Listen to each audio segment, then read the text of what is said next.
Si vous avez vu ma dernière vidéo sur le GoFest, vous avez vu que j'aime bien me lancer des défis un peu stupides. Je joue à Pokémon Go depuis la sortie du jeu, à l'été 2016, et je n'ai jamais arrêté d'y jouer.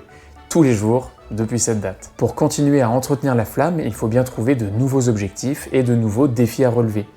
Je me lance donc parfois des challenges à la con, recommencer le jeu en ne capturant que des shiny jusqu'à Giovanni, battre les boss de la Team Rocket qu'avec des Colorior, ou encore faire des excellents lancers sur les 150 premiers Pokémon. Et il m'arrive d'embarquer mes potes dans ces histoires, comme par exemple recommencer des comptes et ne capturer que des Pokémon de type eau pendant 3 mois, celui qui remplit le plus son Pokédex a gagné. C'est beaucoup plus technique que ce qui n'y paraît. Mais aujourd'hui, je voudrais vous parler d'un challenge qui dure depuis bientôt 3 ans. En novembre 2021, j'ai lancé comme défi à mes potes de se mettre en binôme, de créer un nouveau compte et de remplir le Pokédex dans l'ordre. Bulbizarre, puis Herbizarre, puis Florizarre, etc.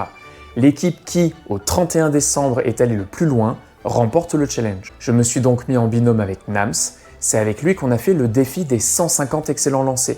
Je vous invite fortement à voir cette vidéo, le lien est aussi en description. On a donc tous commencé à chasser les Bulbizarres. Comme je disais tout à l'heure, ce genre de défi est bien plus technique que ça en a l'air. Il faut penser à toutes les options. Les quêtes, les raids, les récompenses PVP, les Team Rocket, nourrir les Pokémon dans les arènes, etc. Donc voilà, on a avancé, on a cherché surtout des quêtes, parce qu'à l'époque, les Bulbizarres sauvages, il n'y en avait quasiment pas. On a même chopé un Carabaf obscur qu'on a purifié pour pouvoir avoir un Tortank plus facilement. Au bout de 8 jours, tout allait bien, jusqu'à ce que...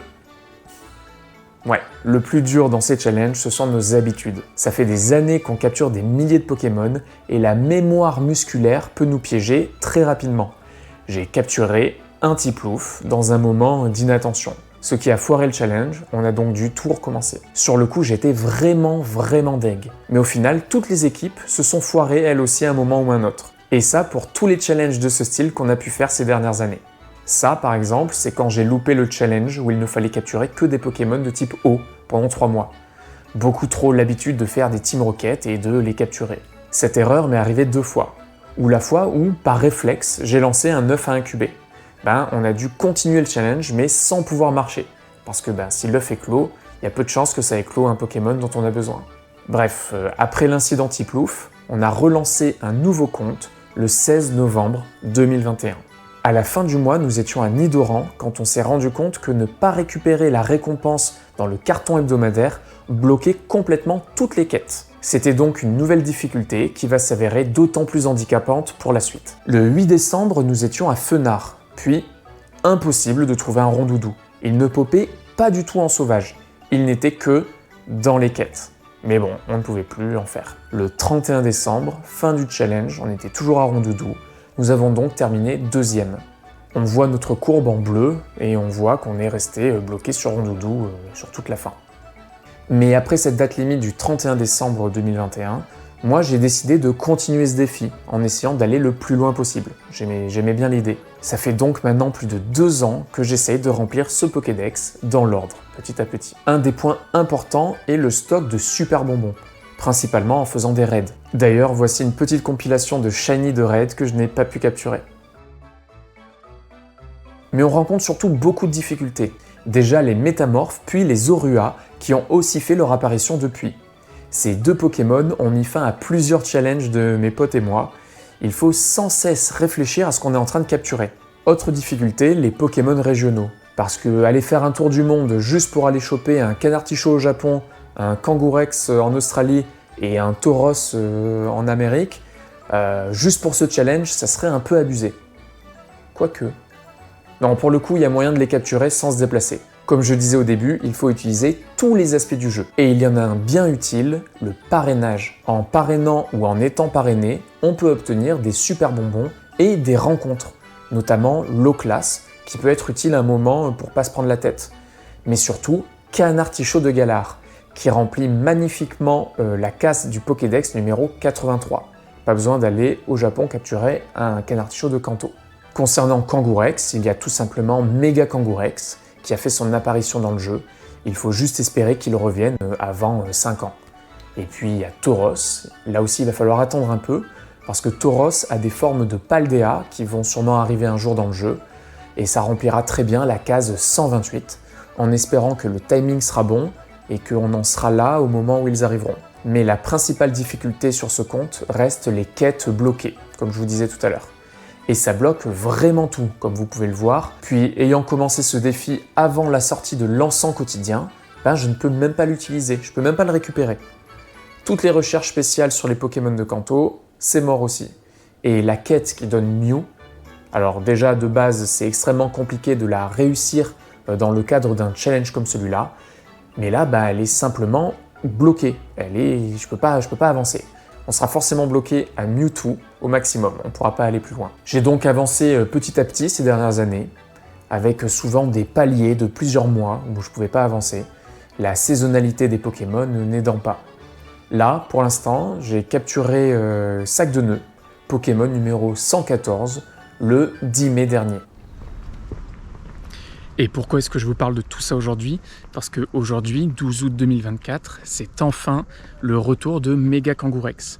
Kangourex, je suis bloqué dessus depuis 3 mois et je vais enfin pouvoir continuer ce challenge-là. Par contre, j'ai regardé ce qu'il y a juste après, c'est Hippotrampe. Et ça fait un moment que j'ai pas vu d'Hippotrampe, donc je suis pas sûr de beaucoup avancer aujourd'hui à part le Kangourex, ce qui est déjà pas mal. Puis après Hippotrampe et Hippocéan, c'est Poissirène. Et Poissirène, faut faire attention parce que c'est un des Pokémon qui peut cacher Métamorphe. Métamorphe qui mettrait fin au défi. Donc vivement qu'on soit à Métamorphe, je pense on va pas trop tarder d'ailleurs. Comme ça, on pourra plus se tromper là-dessus. Allez, direction le Kangourex qui vient d'apparaître là-bas. C'est parti. Ça y est, on vient de le tomber. Bon, pas shiny. Allez, nouvelle entrée Pokédex, ça faisait longtemps.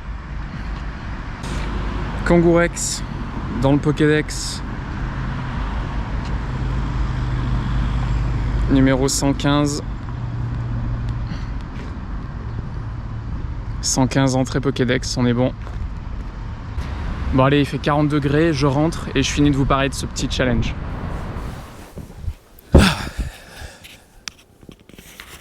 Bon, ce challenge est à nouveau bloqué, jusqu'à ce qu'Hippotrampe pointe le bout de sa trompe. Mais je trouvais ça très frustrant d'être bloqué à Mewtwo. C'est pourquoi, le 17 avril dernier, j'ai relancé une 3e fois ce challenge, avec pour objectif de dépasser Mew. Let's Go Mew est donc né. Et cette fois-ci, je vais essayer de concentrer toute l'expérience accumulée au cours des dernières années à faire ce genre de challenge. L'étape délicate et cruciale dans la quête de Mew est l'étape numéro 2, où il faut éclore 3 œufs. Il faut qu'à ce moment-là, je n'éclose que des Pokémon de Kanto, et des Pokémon de Kanto que je n'ai pas encore. Je pense que la meilleure stratégie, c'est d'attendre un event où dans les œufs 7, ou même les autres œufs, il n'y ait que des Pokémon de Kanto. Ça peut arriver, c'est peut-être dans quelques années, mais c'est ma seule stratégie que j'ai pour l'instant en tête. En attendant, il faut que je joue un peu quand même pour avancer le Pokédex, tout en cumulant un maximum de super bonbons, mais sans obtenir d'œufs. Ça veut dire ne pas tourner de Pokéstop. Bon, de toute façon, il ne faut pas non plus que je fasse de quête pour ne pas bloquer le jeu comme dans l'autre challenge. Ok, j'ai déjà complété une quête sans faire exprès, mais il faut juste pas que je la valide. Ok, j'ai déjà tourné une arène pour obtenir un pass du jour, et j'avais oublié que ça donnait aussi des œufs, donc j'ai obtenu un 9-10. Mais il faut juste pas que je recommence. Ok, j'ai aussi un 9-7, mais ça c'était en voulant augmenter l'amitié, j'avais oublié les œufs 7. Mais il faut juste pas que j'ouvre de nouveaux cadeaux. Bon, et j'ai aussi un 9-2 dans mon sac. Mais ça c'était volontaire. Il date du jour où il y avait un événement Mélo. Il ne peut éclore que Mélo. Donc si un jour j'arrive à remplir le Pokédex jusqu'à lui, je pourrais très facilement avancer. Contrairement à tous les autres bébés qu'il y a dans cette génération, mais bon, on en est encore très loin. Le problème que j'ai rencontré avec toute cette stratégie, c'est qu'au bout d'un moment, j'étais à court de Pokéballs. Parce que pas de Pokéstop, pas de cadeau, je peux obtenir que des Pokéballs dans le cadeau quotidien, que normalement je récupère pas, mais là il faut que je le fasse. Et les Pokéballs obtenus en récompense tous les lundis, là dans les récompenses hebdomadaires. Mais attention, là aussi, il ne faut pas que je dépasse 25 km par semaine. Parce qu'en récompense, sinon on obtient des œufs 5, voire des œufs 10, si on dépasse les 50 km. Donc là aussi, il va falloir que je fasse attention à ça. Bref, vous l'avez compris, ce genre de challenge, c'est jouer à contre-courant du jeu lui-même, et surtout à l'inverse de mes habitudes ancrées depuis des années. Mais bon, c'est ça qui rend le défi intéressant. Pour ne pas manquer la suite de cette aventure, n'hésitez pas à vous abonner. En plus, ce week-end, il y a le Community Day Terral.